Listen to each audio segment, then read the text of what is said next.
Hey guys, hope you're good. In my last two videos I've given you a little tour of the Forth and Clyde Canal. As I said previously, the canal runs from Grangemouth to the River Clyde, and that's where I'm exploring today. The River Clyde is the second longest river in Scotland, running through the largest city, Glasgow, which is not the capital, but let's not worry about that. Glasgow historically was a really important city because it is a port with an easy route to North America. Many of the products coming in and out of Glasgow would have travelled on the Forth and Clyde Canal, as well as the river itself. Glasgow is also famous for its shipbuilding. The first shipyard opened in 1712, and it was soon established that Glasgow was the best place in the world for shipbuilding. I've come here to the town of Clydebank, just outside Glasgow, and this is the Tyson Crane. Built by John Brown and Company Shipyard, it is 150 feet tall, and I'm going to go up to the top. Chris, who's been in a couple of my videos, sparked my interest in the crane because his dad used to work at John Brown's.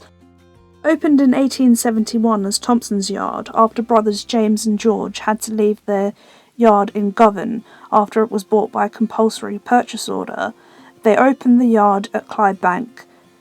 John Brown's bought them out in 1899. The Titan was completed and opened in 1907. It was really advanced at the time, being electric, meaning only one man was required to operate it, and it was also the largest cantilever crane ever built.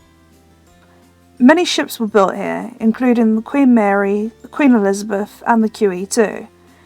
It was a really successful yard because due to its location at the confluence of the Clyde and the River Cart, they could build really big ships. The Clyde is just too narrow elsewhere to turn a really large vessel. The town of Clydebank grew around the shipyard. Originally workers were ferried in, but the shipyard built homes for them and it continued to grow from there. The town was almost destroyed during the Blitz of 1941, which killed 528 civilians and destroyed or damaged all but 7 houses. The crane was completely undamaged. Today the crane has undergone a full refurb and is an award-winning tourist attraction. It's amazing how much of the heritage has been preserved, and you really feel like you've been transported back in time. But right now I was feeling really sick because I don't like seeing the ground. Maybe I'm scared of heights. Anyway, I needed to get back on solid ground. That's better. 25,000 ships have been built on the Clyde. The shipyards fell into decline during and after the Second World War because there was no demand for warships, and other vessels were being built more cheaply abroad. By the start of the 70s, shipbuilding on the Clyde was all but finished. Today there are only 2 major shipyards left, and a couple of smaller ones. This is the Riverside Museum. It's the best transport museum in the world and home of the Glen Lee, a beautiful tall ship which is well worth a visit, and it's free entry. Another boat that's free is this, the Govan Ferry. It's a service that runs throughout the day between the museum and Govan, which is the town on the other side of the water. In my last video on my visit to the Forth and Clyde Canal, I pointed out how hugely underused it is. Unfortunately, it's a similar story for the river. I've stayed in Glasgow a few times now, and I've never seen a leisure boat on the Clyde. Actually, I don't think I've ever seen any boat on the Clyde, except for here. I'm going to talk more about that in a minute, but we've already got to the other side. It's only a quick journey. So let's go and explore something really interesting.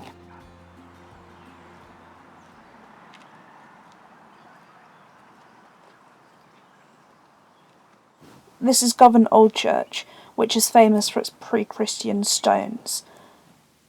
The Govan stones were monuments, gravestones, and some of them lay outside for over 1,000 years before anyone realised their significance. Some of them had even had their original inscriptions replaced by people who recycled them for their own dead.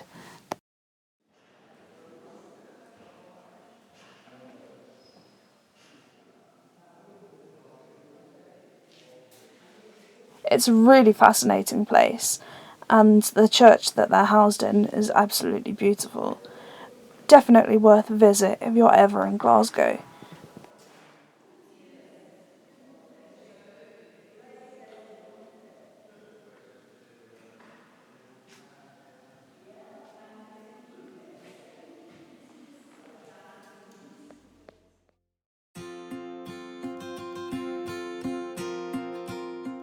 we're on our way back across the water now. I should mention that there is a Clyde Waterfront Regeneration programme which has seen about £6 billion invested to regenerate the riverside. New homes, hotels and shopping centres have been built. There's now a financial district in Glasgow as well as an arena.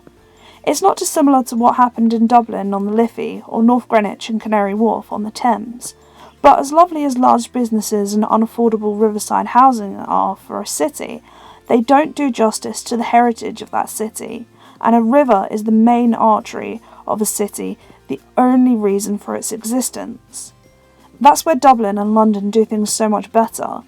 The rivers are busy with tourist traffic, commuters, leisure craft. I think it's something that Glasgow could do so much better. The river really is a gem. So maybe I shouldn't be so keen for the rest of the world to discover it. Who knows? I'll leave you with some cute swans. I'll see you next time when I'll be back in London, but not for long. Bye for now.